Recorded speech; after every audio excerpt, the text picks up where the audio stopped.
Hi learners, welcome back to the channel Economic Series। और हमने last previous class में किए थे questions solve illustrations till 22। Okay, तो आज हम स्टार्ट करते हैं ये वाले क्वेश्चंस। मैंने कल आपको जो है इसका स्क्रीनशॉट भी दे दिया था,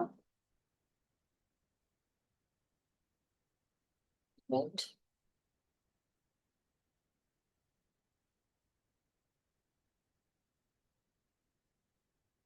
मैं फिर से शेयर कर देती हूँ आपको। 23 question, okay, then 24 and 25।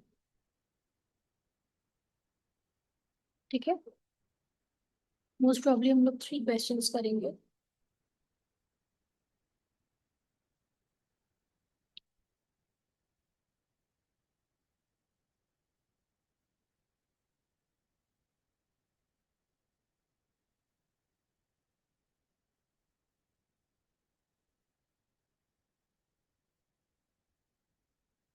So question number 23।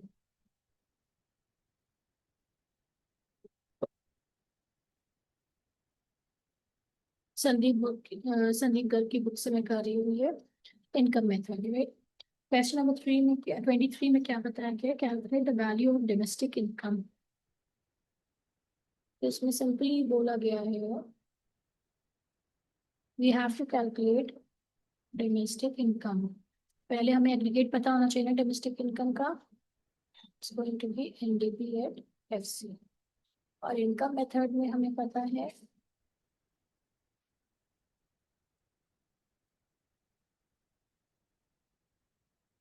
कि हम क्या लिखते हैं formula, rent plus interest plus royalty के। तो हम आर को तो एक ही बार कर देते हैं, देन प्रॉफिट प्लस सीओई का खाली ई लिखते हैं, compensation of employees and mixed income, right M. Okay, तो हम देख लेते हैं कि हमारे पास क्या क्या चीज़ें अवेलेबल हैं इसमें। Compensation of employees is given, rent, interest, indirect taxes, corporate tax, consumption of fixed capital, subsidies, dividend, undistributed profits, net factor income from abroad and mixed income of self-employed। तो आप ये देखिएगा कि इसमें आपको मेन कैलकुलेट क्या करना है, डेट इज एनडीपी या टैक्सी, यानी कि हमें ये सिर्फ ये वाला अमाउंट चाहिए। नेशनल इनकम तक हमें नहीं जाना है, तो हमें net factor income from abroad की जरूरत नहीं है, राइट। तो हम पहले देख लेते हैं यहाँ पे कि आपके प्रॉफिट्स जो हैं वो अलग से नहीं गिवन है, मतलब एक पूरा हेड प्रॉफिट्स का नहीं गिवन है। तो हम कर लेते हैं C plus D plus R. C is corporate tax, dividend and retained earnings, right. Now देख लेते हैं कॉर्पोरेट टैक्स गिवन है 460 plus dividend is also given 940 and retained earnings की जगह पे आपका है अनडिस्ट्रीब्यूटेड प्रॉफिट 300। तो इसको कैलकुलेट कर लेते हैं। 460 प्लस 940 प्लस 1700। तो ये हमारे आ गए प्रॉफिट्स, ये वर्किंग में। नाउ अब इसमें हम क्या करेंगे, जितने भी और चीजें दी गिवन गिवन है हम उसको ऐड कर लेंगे। तो आप अगर रेंट एंड इंटरेस्ट एक साथ गिवन है कोई बात नहीं, 800। रॉयल्टी नहीं गिवन है, रेंट दिया तो हम वो लिख देंगे। इंटरेस्ट भी हो गया। प्रॉफिट हमने कैलकुलेट किया था 1700 का। कॉम्पनसेशन ऑफ एम्प्लॉयज गिवन है 2000 एंड मिक्स्ड इनकम है यहाँ पे नो मिक्स्ड इनकम। तो चाहे आप जीरो उसमें लिखें चाहे वो भी ना लिखें, कोई जरूरत नहीं है। ये आपका आया 4000।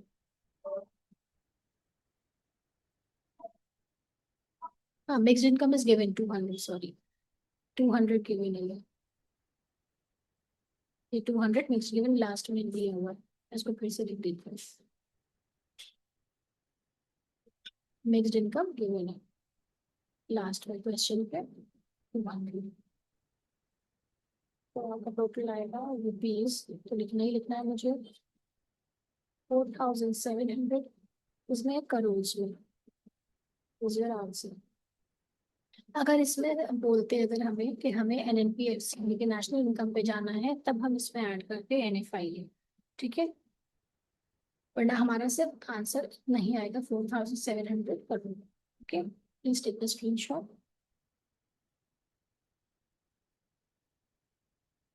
नेक्स्ट क्वेश्चन है क्वेश्चन नंबर 24। इसमें क्या बोल रहे हैं, आपको वैल्यू एडेड और इनकम मेथड दोनों करना है। ओके, वैल्यू एडेड जो हमने इससे पहले वैल्यू एडेड मेथड पढ़ा है वो, एंड इनकम मेथड, हमें नेशनल इनकम कैलकुलेट करनी होगी। That is NNP and FC. Okay, let's see इसमें क्या क्या गिवन है। इंक्रीज इन अनसोल्ड स्टॉक, आपको पहले कैलकुलेट करना है वैल्यू ऑफ आउटपुट। यहाँ पे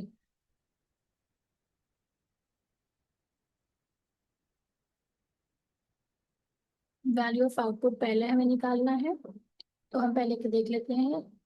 वैल्यू ऑफ आउटपुट क्या होता है, sales plus change in stock.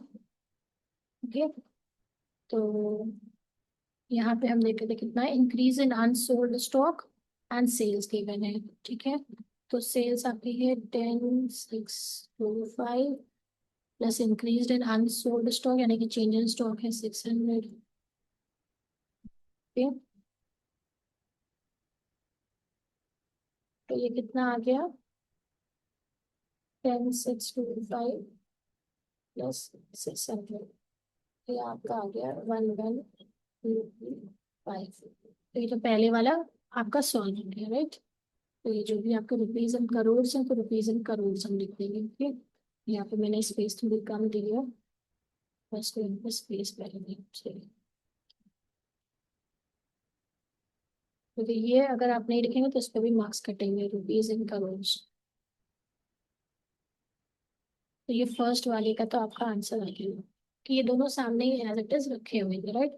अगर हमसे पूछा जाता कि वैल्यू ऑफ वैल्यू एडेड कितना है, तो हम इसको कैसे निकालते हैं वो मैं बताती हूँ। सेकंड वाले में क्या पहले बताया पूछा गया है, सेकंड वाले में है आपका net value added factor cost यानी कि NVA एट FC, ये पूछ रहे हैं। ठीक है, तो हमें पहले एक एग्रीगेट निकालना है, GVA at MP equals to value of output minus intermediate consumption. Okay, value of output अब कितना गिवन है, हमने अभी ऊपर कैलकुलेट करा है, 11,125। इंटरमीडिएट कंजम्पशन आपका परचेज ऑफ रॉ मटेरियल है 2,625, ना हो जाएगा minus 8,600।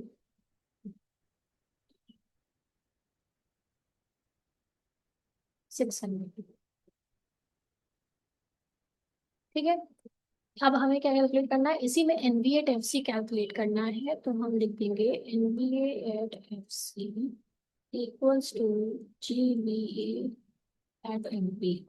Follow the rules, that is arrows, gross से नेट पे गए, माइनस करा depreciation, VA is common, MP से आप जब मार्केट प्राइस से बैक कॉस्ट पे जाते हैं तो हम माइनस कर देते हैं NIT। लेट्स सी इसमें क्या क्या गिवन है, NV GV एट MP हमने कैलकुलेट करा था 8,600, माइनस डेप्रिसिएशन गिवन है, yes it's given 500। Net indirect taxes, तो देखिए नेट इनडायरेक्ट टैक्सेस के लिए मैं कह सकती हूँ, यहाँ पे मैं कर देती हूँ, ये वर्किंग है IT माइनस सब्सिडी, हमेशा लिख के करेंगे।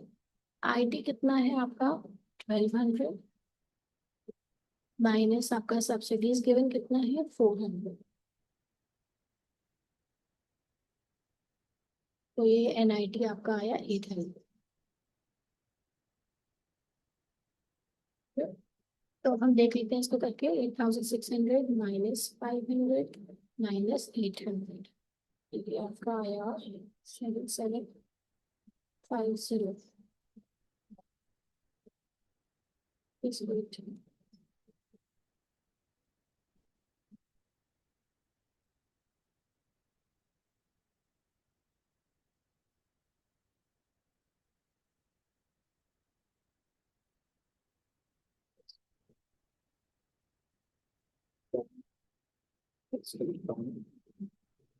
माइनस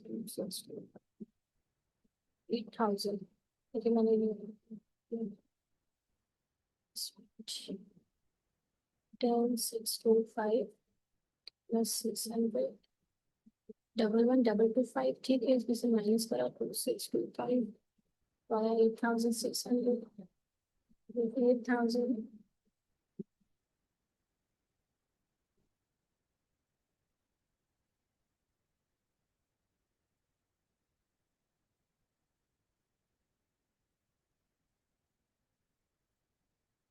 minus 2,625 वाया फॉर 11,225 में से हमने माइनस किया कितना आपका परचेज ऑफ रॉ मटेरियल 4,625। ठीक है, तो हमारे पास मिला 8,600। इसमें से माइनस करा डिप्रिसिएशन 8,600 माइनस 500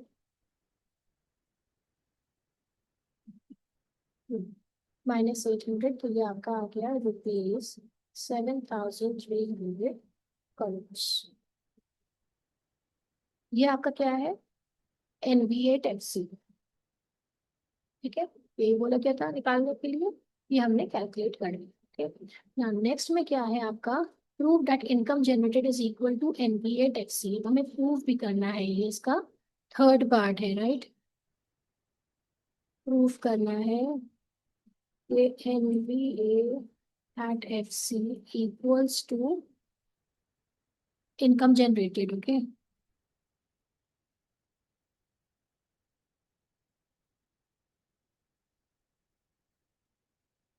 तो अब हम क्या करेंगे, अब हम इसमें देखते हैं इनकम मेथड का फॉलो करेंगे। तो इनकम मेथड में होता है NVATFC equals to right M. Okay, तो अब हम देख लेते हैं increase in answer sales purchase of raw material indirect taxes subsidies operating surplus is given. तो ऑपरेटिंग सरप्लस का मतलब है राइट हमें मिल गया RIP 3,740 प्लस मिक्स्ड इनकम भी गिवन है एंड वेजेस एंड सैलरीज। तो वेजेस एंड सैलरीज पहले कर लेते हैं COE में 3,460 plus mixed income is what 100। यही आपकी इनकम्स है ना, इसके इक्विवेलेंट होना चाहिए। 3,740 plus 3,460 plus 100 equals to rupees 7,300 rupees. Sir देख सकते हैं आप, ये और ये बराबर है, तो ये प्रूफ हो गया। ओके, वैल्यूएटेड मेथड है इनकम मेथड से, that is income generated and NVATFC is equal. Okay, I hope ये आपको नाम समझ में आ गया होगा क्वेश्चन। ठीक है, take the screenshot. Let's do the last question, question number 25. Okay. Practicals on operating surplus। अब ऑपरेटिंग सरप्लस का मतलब क्या होता है,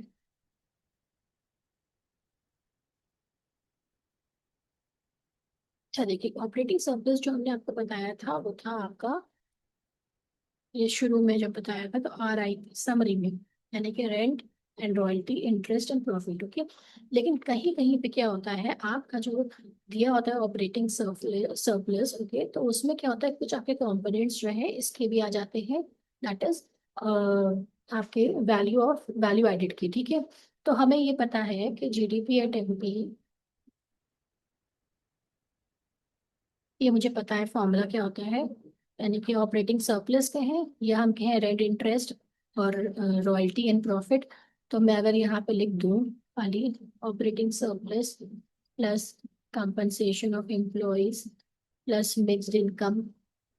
ठीक है, और हम यहाँ पे प्लस कर देते हैं GDP एट MP निकाल रहे हैं ना, तो हम इसमें ऐड कर लेंगे इसे consumption of fixed capital that is depreciation net indirect taxes. यही फॉर्मूला हम रखते हैं, राइट। और अगर हम GDP एट MP निकालते हैं वैल्यू ऑफ आउटपुट के लिए, वैल्यू एडिट के लिए, तो value of output minus intermediate consumption. ठीक है, तो अब हम इन सबको, अगर ये सब चीजें हमें मिली दी गई है क्वेश्चन में, और हमें बोला गया कि ऑपरेटिंग सरप्लस, जैसे अभी 25 वाले क्वेश्चन में बोला है कि operating surplus we have to calculate, okay. तो हम क्या करेंगे, ऑपरेटिंग सरप्लस को इधर रख लेंगे और बाकी जितनी भी चीजें हैं उन सबको माइनस कर देंगे, यानी कि वैल्यू ऑफ आउटपुट यहाँ पे आया, ठीक है, minus intermediate consumption, minus COE, minus mixed income, minus depreciation या consumption of fixed capital, minus net indirect taxes. ठीक है, क्योंकि ये सब चीजें गिवन है हमारे क्वेश्चन में। अगर इस तरह का क्वेश्चन आता है जिसमें ऑपरेटिंग सरप्लस में कुछ आपके वैल्यू एडेड मेथड की कंपोनेंट्स हो और ऑपरेटिंग सरप्लस इस तरह दिया गया होगा, तो आप ये वाला फॉर्मूला लगाएंगे, यानी कि ऑपरेटिंग सरप्लस में से माइनस कर देंगे आप पहला किस चीज का, वैल्यू एडेड मेथड, यानी कि वैल्यू एडेड मेथड में value of output minus intermediate consumption. अब हम क्या आ जाएंगे, इसमें आपको पता है कि ये हम लिखते हैं, ये हमारा फॉर्मूला था, ठीक है, जिसमें कि ये आपका ऑपरेटिंग सरप्लस है। तो बाकी आपका बचा सीओई और मिक्स्ड इनकम, तो हमने यहाँ पे सीओई को भी माइनस कर दिया और मिक्स्ड इनकम को भी माइनस कर दिया, ठीक है। और हमें क्वेश्चन में गिवन है, क्या दिया है आपका, नेट इनडायरेक्ट टैक्सेस, तो वो भी हमने माइनस कर दिए, और कंजम्पशन ऑफ फिक्स्ड कैपिटल भी माइनस कर दिया, दैट इज डेप्रिसिएशन। तो हमें मिल जाएगा आपका ये ऑपरेटिंग सरप्लस। जब इस तरह के क्वेश्चन आएंगे, बहुत रेयर केस में आते हैं, तब आप ये करेंगे, ओके। तो अब हम देख लेते हैं कि इसमें ऑपरेटिंग सरप्लस में क्या है गिवन, वैल्यू ऑफ आउटपुट में होता है sales plus change in stock, तो इसमें खाली सेल्स गिवन है।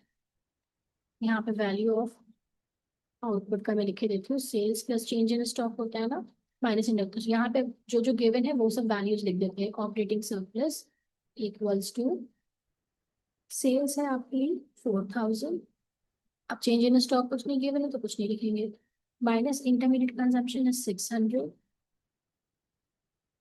माइनस सीओई इज 800, माइनस आपका आएगा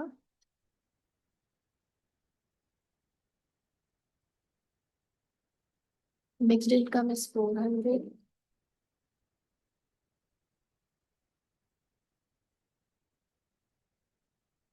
माइनस आपका डेप्रिसिएशन और consumption of fixed capital is 200, and minus 1080, net indirect taxes इसके आल्सो गिवन 5 है। ठीक है, ये सिर्फ उस कंडीशन में करेंगे हम ये वाला फॉर्मूला अप्लाई, जब components of value added method भी हो और उनका इसका भी हो, ठीक है, इनकम मेथड का, जिसमें बोला जाए सिर्फ ऑपरेटिंग सरप्लस आप कैलकुलेट करना है। लेट्स सी,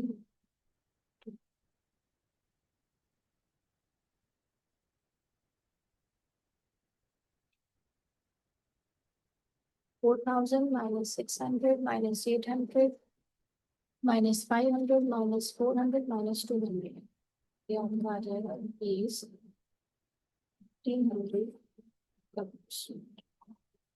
ठीक है।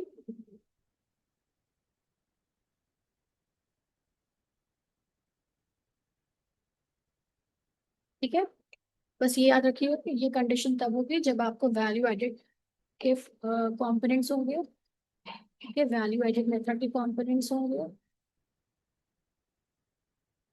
And components of income method, और बोला जाए कि ऑपरेटिंग सरप्लस आपको फाइंड आउट करनी है, then we will apply this formula, okay. Please take the screenshot, I hope आपको काफी समझ में आया होगा क्वेश्चन, ठीक है। और एक और क्वेश्चन बचा है आपका, इसके बाद आ जाएंगे प्रैक्टिकल्स और एक्सपेंडिचर, ओके। तो मैं आपको बता देती हूँ जल्दी से कि calculate operating surplus, value of output है, परचेज ऑफ रॉ मटेरियल है, नेट इनडायरेक्ट टैक्सेस है, वेजेस एंड सैलरीज, तो इसमें भी हम ऑपरेटिंग सरप्लस कैसे निकालेंगे। क्वेश्चन नंबर 26, ये लास्ट है आपका इसका, वैल्यू ऑफ ऑपरेटिंग सरप्लस कैसे मैंने बताया था आपको, कि value of output minus intermediate consumption minus net indirect taxes and minus COE, जो जो दिया गया है उस हिसाब से हम इसको करेंगे, ओके। वैल्यू ऑफ आउटपुट है आपका 70,000, माइनस इंटरमीडिएट कंजम्पशन है आपका 18,000, माइनस नेट इनडायरेक्ट टैक्सेस है 3,000, and minus COE है wages and salaries, that is 25,000. 70 minus 18 minus 3 minus 25. तो ये आपका कैलकुलेट हो जाएगा rupees 24,000 crore is your answer. ये भी देखिए इसलिए हमने किया कि यहाँ पे वैल्यू ऑफ आउटपुट और इंटरमीडिएट कंजम्पशन गिवन था और अलग से ये इनकम आपका इनकम मेथड का भी गिवन था। तो जब वैल्यू एडेड मेथड के भी कंपोनेंट्स हों और आपके इनकम मेथड के भी कंपोनेंट्स हों और आपसे पूछा जाए ऑपरेटिंग सरप्लस और नेट इनडायरेक्ट टैक्सेस या डिप्रिसिएशन भी गिवन होगा तो हम यही वाला फॉर्मूला अप्लाई करेंगे। Got clear? With this, we come to all the illustration, that is solved illustration of Sandeep Garg, okay, till question number 26. अब इसके बाद हम कल से स्टार्ट करेंगे आपका unsolved practicals. Okay, I hope ये सेशन आपको काफी अच्छा लगा होगा। Please do like share and subscribe my channel. Thank you so much.